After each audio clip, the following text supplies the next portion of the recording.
What's up, everybody? Welcome to High Tales, the channel where I get high and tell you some wild-ass tales. Today's story, my worst day of work ever. Now, this one's a good one. Right quick, credit to Goblin for the inspiration. That man's the GOAT. Hey, if you fuck with this kind of story, go ahead and hit that like button and that subscribe button so you don't miss the next one. Now, without further ado, let's get into it. Now, I've had some pretty terrible days at work, trust me. I've worked hungover, I've worked with no sleep, I've dealt with endless lines, customers asking dumbass questions that cause physical headaches. I've worked New Year's, Christmas, I even got robbed once. None of that compares to what I went through on Memorial Day. This was, without question, the worst shift I have ever worked. I was working at a liquor store at the time, which, by the way, is a terrible choice if you're an alcoholic. Don't work at a liquor store if you're an alcoholic. Now, this was a Saturday night. So naturally, I'm expecting it to be a little busy. Nothing super crazy. This wasn't some random Tuesday morning in August, so I expected it to be a little bit busy. I mean, it's a weekend after all. So I figured I'd see the usual. Busier than a weekday, but still manageable. Eventually it'd probably die off late at night like normal. Boy, I could not have been more wrong if I was a weatherman. I clocked in at 1 p.m. this shift, and for the first hour, it was what I was expecting. It was steady, chill, busy enough to stay moving without breaking too much of a sweat. Not busy enough to stress about, though. I figured, the rush would hit about maybe 3 or 4 p.m. No, that hit at 2 p.m., and when I say it picked up, I mean it exploded. It went nuts. I swear to God, I think I sold every registered American citizen a fifth of liquor this night, if not more countries than just fucking America. One moment, I'm chilling. The next moment, I'm running around this store like a fucking track star.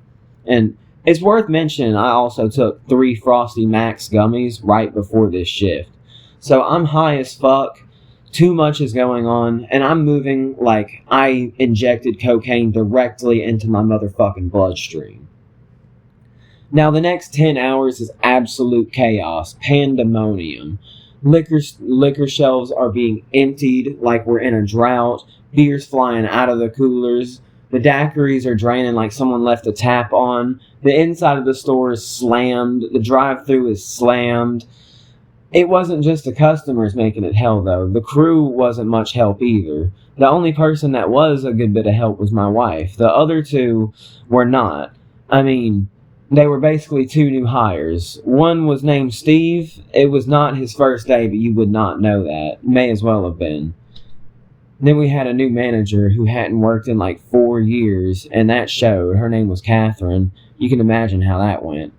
So basically, it's just me and my wife holding the whole fort down. Front, back, side work, customer service, while the other 2 are standing around like they're watching a live-action episode of Kitchen Nightmares without the budget for Gordon Ramsay. So at one point during the night, me and my wife both go to the bathroom. Not because we need to go to the bathroom, but because it's the only way we can get a break around here. Now, as soon as I open my phone to text her, she's already typing. We sit there for like 10 minutes, just texting from separate bathrooms about how awful this shift is, how much we wish we were dead. But I guess somehow we both pep talk ourselves into finishing this fucking shift. Now, finally, around 10 p.m., things start to slow down. Now, when I say they slowed down, I don't mean they got quiet and finally died off or anything. I just mean it wasn't full-on hellfire anymore, just more steady suffering. This wasn't the end of the night, though. No. Right before close, right around like 11 p.m., there was a big blow-up in this group chat we were in. I'm not getting into the drama or anything like that. I'm not getting into all the details. But let's just say it was the straw that broke the camel's back that night. So we decided, fuck it. We've sold liquor to everyone else this night. Let's sell it to ourselves. We're getting drunk tonight. So we get our liquor. We shut the store down about midnight. We head home. Immediately, we're pounding this liquor. When I say we're pounding this liquor, I mean we're pounding it. I mean, we're chasing vodka shots with beers, which I don't recommend anyone doing if you're trying to live past the age of 30. Now, at some point, my wife wanted to spar. Yeah, we keep MMA gloves around the house for fun. And no, I don't try to beat her ass or nothing. I just mostly play defense. We have some fun.